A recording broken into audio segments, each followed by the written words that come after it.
What's up, guys? Welcome back to the Looking Good Network.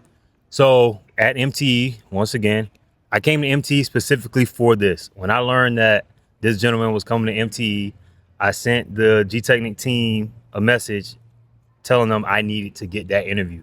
So I have the esteemed pleasure of sitting with the senior chemist over at Gtechniq. Mr. Lee, introduce yourself to these wonderful people and let them know who you are. Hey, I'm Lee, and as Everett was saying, I'm the senior chemist at Gtechniq. So I run R&D, so all our product development, just trying to improve the products and make them better and deliver more for our customers. Tell them where you came from.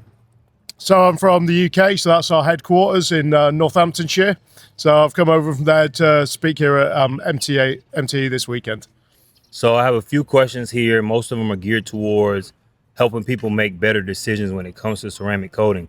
So you being somebody who makes ceramic coating, I thought you'd be the great person to interview and get these questions answered.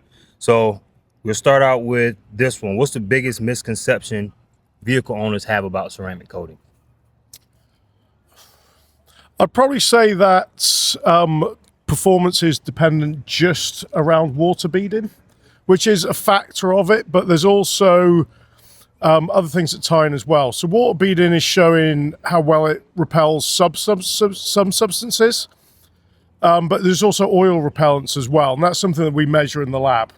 There's also other factors like scratch resistance, which is more important for a base coat than just a top coat. So although water beading is important, it's not the only thing that the coating delivers. Got it. So water beading is not the only thing you're looking for, when determining whether or not you got a good ceramic coating. Yeah, definitely. Got it. So for someone who's on the fence, as a person that formulates these coatings, what would be your honest advice of who coatings are really for and who coatings just might not be a good fit for? Like what types of vehicle owners would coatings be for versus who they may not be for? I think, well, personally, I think that there's a coating out there that's going to work for pretty much everyone. We've got something from like C2, which is water-based, would take you about 5-10 minutes to do the whole car, and you can't possibly do anything wrong. All the way up to CSU, where you'd have to get an accredited detailer to install it, and it'll last 9 years. So I think that there's a balance there between people who simply want their car to stay cleaner and make it easier to clean, and people who want to put a lot of time and effort into maintaining their car. I think with ceramic coatings can cover all of that. Cool. So there's a ceramic coating out there for every Yes. vehicle owner. Yeah. From the person who don't really care about their vehicle that much to the person that really loves their vehicle. Yeah, someone who loves their vehicle is going to put the time and effort into maintaining it. But someone who likes their car and wants it to stay clean, that's the function of a ceramic coating. That's going to help it. It's going to stop the dirt building up. It's going to make it easier to clean when you come to clean it. So the actual maintenance is reduced. Got it. All right, let's go in simple terms. How do graphene coatings compare to ceramic coatings?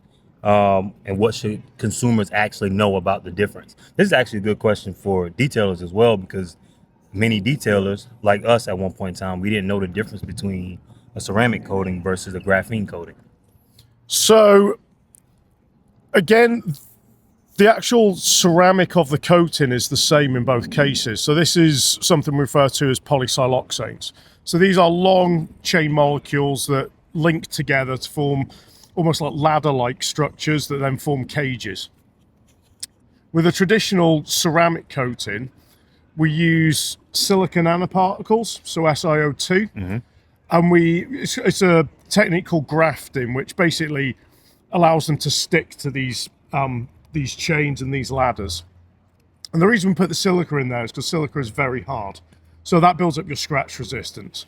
Now, graphene can potentially do this as well, and add a few other qualities. The issue with it, from my point of view, and we spent a lot of time researching this, is that with silica and polysiloxane, so the sil in both of them is because they're the silicon technologies. So they have quite a similar chemistry, and that's why we can graft them, we can bond them together, and we can make them and adapt them.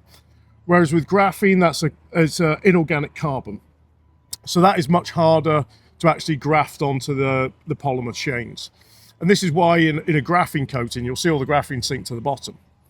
Now, what will happen with that, as the chains link together, the graphene will get entangled within the network. And that's a good thing, and that's how these work. But you can't control it and really design it to do exactly what you want the way you can with a traditional ceramic or a silica-based coating. And that's why I personally think that's still the best technology we have. You heard it. That's the chemist. Like, this is the person who makes ceramic coating. So there you have it on that one. All right, let's jump into from a chemistry standpoint, what separates a good ceramic coating from a great ceramic coating. So if you look at the history of ceramic coatings, they started off in the electronics industry for circuit boards, called conformal coatings. And that is a protective coating that's, you need chemical resistance, heat resistance, and it needs to be electrical insulator. Now, about 25 years ago, people started realizing that it could also be used for paint protection. So they had the properties of scratch resistance, water beading, dirt repellents, all the things, increased surface thickness, everything you want from the ceramic coating. And this was good. What we've spent the last 25 years doing, and what we're still doing to this day, is adapting that technology and developing the chemistry of that to give something that is really specifically for paint protection. We refer to these as composite coatings because of the technology we use will form discrete layers. But what you're looking for is something that has been designed. All ceramic coatings will give you paint protection. They'll give you better properties than just bare paint themselves. And there are some other really good brands out there, but Gtechniq are one of the best, in my opinion, the best. And the reason for that is that ours are being specifically designed for what we want them to do. Got it. All right, so this is a great segue into the next question. What makes Gtechniq coatings what they are, and why has that positioned them in the industry the way that they're positioned in the industry? Yeah, so far on from that, we've always tried to actually design, develop, and really understand the chemistry of what we're doing and improve that. First of all, we've got a very strong strategy of improving everything we do. We're not sitting back, happy with where we are, thinking, okay, we're the best, we don't need to improve. We need to keep pushing forwards. We're looking at new technologies all the time. As I said, we spend a lot of time and effort working with graphene, only to find out that it didn't actually offer any significant improvement for the customer. So that's an example of something that didn't work, but all the time we are looking at new ways to improve and develop and put new products out there that the customer can have. Cool. All right. Why does Gtechniq place such a heavy emphasis on surface prep instead of just marketing the durability itself? Like, how important is surface prep?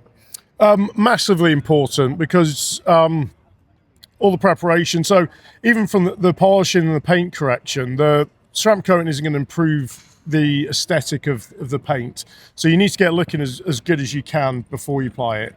But then even things like using a good panel wipe and making sure it's stripped down, that's important for the chemistry of the coating to bond to the paint. It's a chemical reaction, so if there's any contamination on the surface, that's going to block those chemical reactions and it's going to damage the durability. So making sure you get those preparation steps right, and the coating's going to last a long time, so it's worth spending that little bit more effort just to make sure you can get optimum performance out of your coating. Surface prep is very, very, very important. No, it is not best practice to wash, decon, and slap a ceramic coating on a vehicle. Right? Right. All right. Let's go for consumer guidance. Why do professional installers matter so much when it comes to high-level coatings, especially coatings like CSU? So CSU, the reason it's so good, it's so durable, and it's got such high level performance is due to the reactivity of the polymer chains that we have. So it's going back to specifically designing something for its job. Because they're so reactive, they react very quickly. The reaction actually is catalyzed by humidity, so they react with the moisture in the air. So that's why if you don't control your environment properly, i.e. in a detailing studio, and you don't know how to adapt it for slight variations in this, CSU can get quite tricky to apply. If you understand all of this, it can be straightforward, but that's the payback you get, is that you spend a bit longer doing it, it's a bit more complicated, but it's going to last you 9 years. That's why you need a professional installer to do CSU. All right. If two shops both offer ceramic coatings, what should customers be asking to tell the difference in those two shops as I, far as ceramic I coatings? think a real clear explanation and understanding from the detailer. They're telling you what you're going to get and why and how it's going to work. And it's something that we're trying to support our detailers with and our network with, of the information that my lab's putting out to better inform you guys so you can better inform the customer. So they really have a good understanding. That doesn't have to be a load of large words and convoluted chemistry. This is a practical understanding of how this works, why it works, and that's from us. That's backed up with actual empirical data. We do this testing, we validate everything we do. So just making sure that you've got a good sense of confidence, a good feeling of passion from the detailer as well. Cool. All right. Proof, longevity, and confidence. How should someone judge a coating in 1 month versus 2 years? 2 years down the road, what actually matters over time? So, what should they be looking for, over that time period of that coating? So for a top coat, the sign is the water beading. That can be brought back by a good decon wash at times, because that just shows the coating start to get clogged by contamination. In very high wear areas, wheel arches, etc., towards the end of the lifetime of the coating, that is going to start reducing. So you'll see the beading breaking down, and that's just sort of a good guide. For a base coat, it's a little bit more difficult because base coats don't have the inherent water beading for them. So this would be CSL, CSU, and they're more there for the scratch resistance. All right. So, this isn't even a question on here, but piggybacking on that, Yep. people who do, if they get CSL or CSU, and then over time they start to see that water behavior is not the same. Can you walk them through and assure them that with CSL and CSU that protection is still there, even though the hydrophobics has diminished a little bit? Yeah, so with these coatings, the way they work is they've got a much higher level of the silica nanoparticles I was talking about. Now, silica is incredibly hard, so it's basically glass, but it's also hydrophilic. It attracts moisture. So you think of the little desiccant pouches you get in food, like a pack of beef jerky. That is silica. So it's exactly the same thing. Might be slightly smaller in our coatings, and we do some surface treatments to get it to act in certain ways. But essentially, it's the same thing. So it's a hydrophilic substance.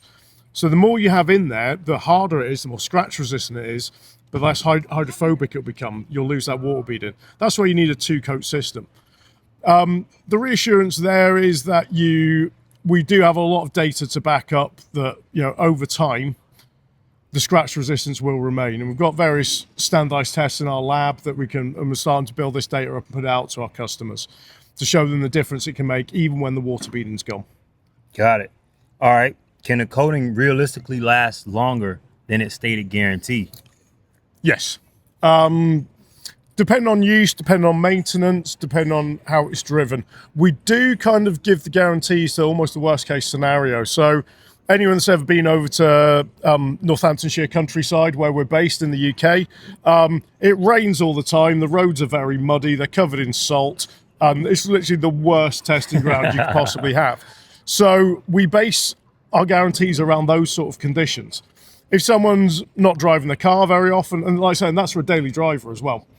Someone's not driving the car very often, if they're maintaining it well, potentially it can last longer than that, yes. All right. So what maintenance habits actually help extend the life of a coating? Certainly good wash technique, using the correct chemicals, a good pre-wash, so using a good all-purpose degreaser, good snow foam, so the car's as clean as you can possibly get it when you come to do your contact wash. If it's dirty when you do contact wash, that's covered in aggregate particles that are going to scratch the car, damage the coating. Also, not washing too frequently as well. I've spoken to some people that wash their car 2-3 times a week at times. It's like every time you do it, you are abrading the surface, and that will break down the coating. So we'd normally advise maybe every 2 weeks in frequent bad weather, or maybe even as little as once a month if the car's not getting too dirty, and that's the best way to maintain it. Also, then maybe using something like an LSP along the lines of C2 or ceramic G wash. which will just give you an added layer of protection above your true ceramic, and that will just extend the lifetime a little bit longer as well. All right, last question. Yeah. So what part of the process matters the most to get the results that you So designed? application process. I'd say certainly good surface prep is really important. And then just really taking your time and being methodical. It's not something you rushed. So you need to apply the coating, wait for it to start sweating, as some people call it. The reason for this is that the reason the coating splits out, sweats, it sort of starts beating up on itself. That's a sign that it's reacted with the paint. And you've reduced the surface energy down. So then it's actually rejecting itself. And the coating, the excess coating is pulling itself into beads because there's not enough energy on the surface anymore for it to wet out. So that's the sign the coating's working. So just giving it that little bit of time, I say making sure you're buffing it off correctly and then following those steps. That's all I got for you, man. Mr. Lee, I greatly appreciate you taking the time to talk to me to help better prepare the consumers for ceramic coating. Everett Mitchum, Looking Good Auto, Mr. Lee, lead chemist over at Gtechniq North America. Nope, Gtechniq UK. I appreciate you, brother. Appreciate you too. Yes, Thanks sir. a lot, guys. That's it, man.